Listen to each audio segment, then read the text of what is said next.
Corey Stewart in his piece. Stewart is the Republican nominee for the U.S. Senate in Virginia and is responding after a video surfaced from his 2017 Virginia governor campaign in which he praised the Confederacy for rebelling against the Union. This is the state of George Washington and Thomas Jefferson and James Madison and James Monroe. It's the state of the founders. It's the state of the Declaration of Independence and the Constitution. But it's also the state of Robert E. Lee and Stonewall Jackson and J.E.B. Stewart. Yeah. Because at the base of it, Virginians, we think for ourselves. Yeah.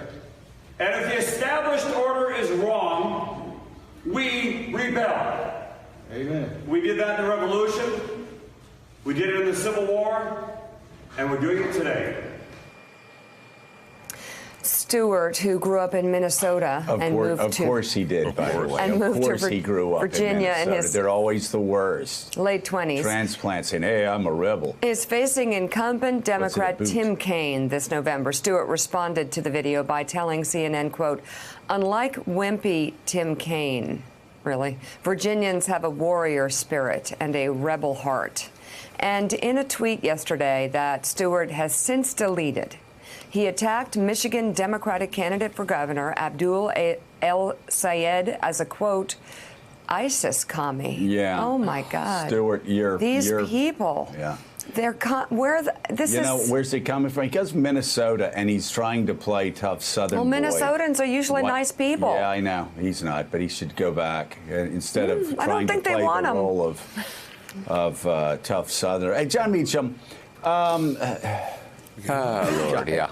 I don't know where to start, except, unfortunately, you could find far too many examples of these sort of posers. This guy posing as a Southerner, as a son of the Confederacy.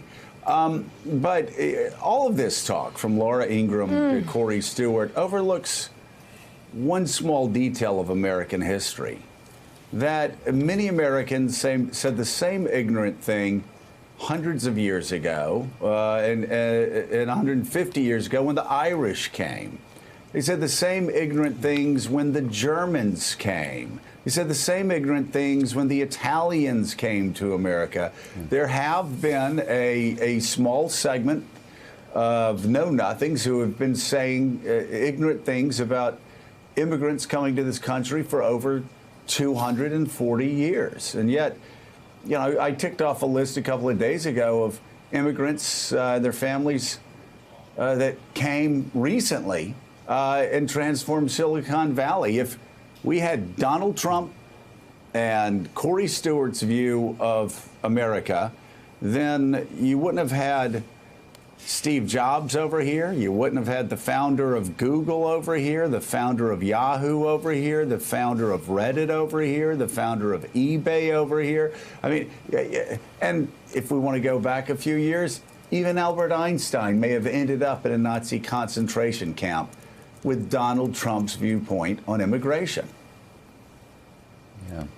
It's extraordinary that we're still having this conversation in 2018, but we're going to have to keep having it again and again. The talk about the Confederacy and the talk about secession as a successor to the Revolution, I find, as a Southerner, abhorrent. The South, the Civil War, let's just say it quickly here, was about the institution of slavery. It was about the perpetuation of that institution. It was a struggle to end the journey enshrined in the preamble to the Constitution toward a more perfect union. Those soldiers took up arms against the Constitution of the United States and would have ended the great American experiment that led to, say, victory in World War II. That led to, say, victory over Soviet communism in the deadliest potential struggle in human history over the 40 years or more of the Cold War. It was, and if anyone who doubts that, and start tweeting, we can talk about this for the rest of the year. but that's what it was about. And when people try to appropriate it, and we're approaching, this is the weekend of the anniversary of the terrible violence in Charlottesville, where the President of the United States, 1 year ago, you may remember, had a hard time figuring out which side of the argument he was on, neo-Nazis and Klansmen, or the people who were standing up for the America you just described. And that is one of the many reasons we have a crisis in the moral leadership of the country.